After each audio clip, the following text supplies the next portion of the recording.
Time for PFT on Yahoo Sports. Peter King, Mike Florio here with some of the biggest stories in the National Football League. And the 49ers were so good last year on their way to becoming the top seed in the NFC and almost winning the Super Bowl. It was easy to think they would just do it all over again. The problem, as we see every year for one or more teams in the NFL, the injury bug.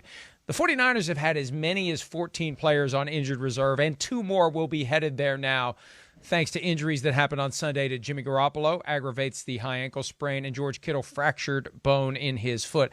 Peter, my goodness. Look, an elite team dealing with this kind of hardship and this kind of just constant injury over and over again, how can they ever compete? And here they are at 4-4. Are we at the point where the 49ers just have to accept the fact that it's not happening this year?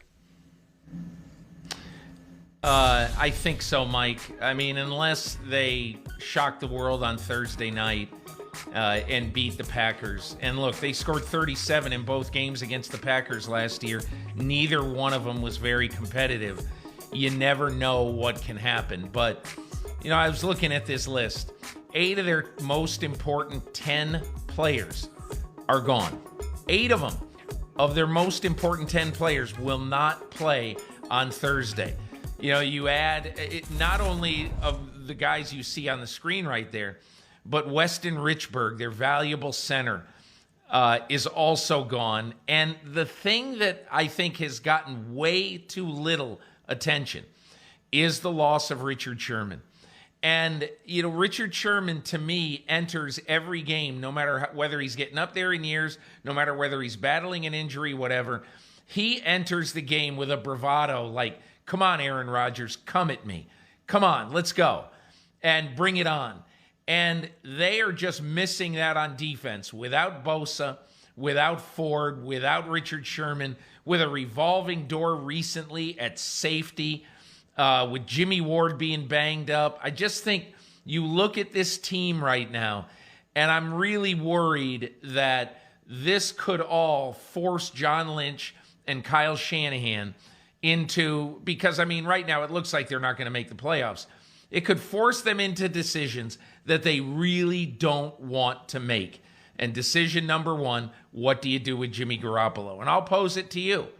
Mike, what do you do with Jimmy Garoppolo if at the end of this year you look at his tenure in San Francisco and say, well, we really don't know if he's that good. He's been hurt too much. And when he's played, he's been too inconsistent.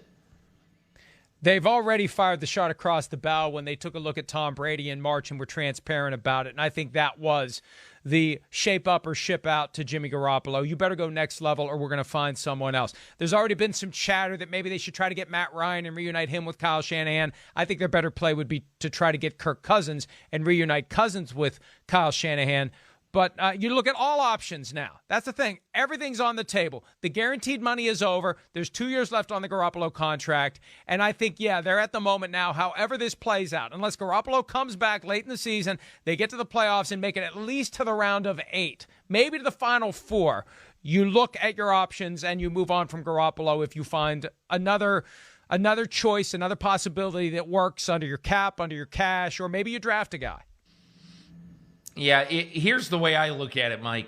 I mean, I would be very, very cynical right now about bringing Kirk Cousins in. Haven't you seen enough of Kirk Cousins? Couldn't you be, if you brought him in and had to pay him a ridiculous amount of money, couldn't you be in the same situation next year, other than the injury thing where you don't really know if this is the guy? If I'm Kyle Shanahan, I am betting on myself. And what I mean by that is I am saying, give me Sam Darnold. Give me the 4th quarterback in this draft. We'll take him like number 13 overall. You know, give me the guy that I can develop and I can put my fingerprints on myself. That's what I want to do at quarterback. With all that said, I wouldn't be shocked if Shanahan puts together a game plan that beats the Packers on Thursday night. Every time we're ready to write off the 49ers, they find a way to make us think that maybe they're still alive. So maybe they are still alive. We'll see. And we'll see you next time for another edition of PFT on Yahoo Sports. Have a great day.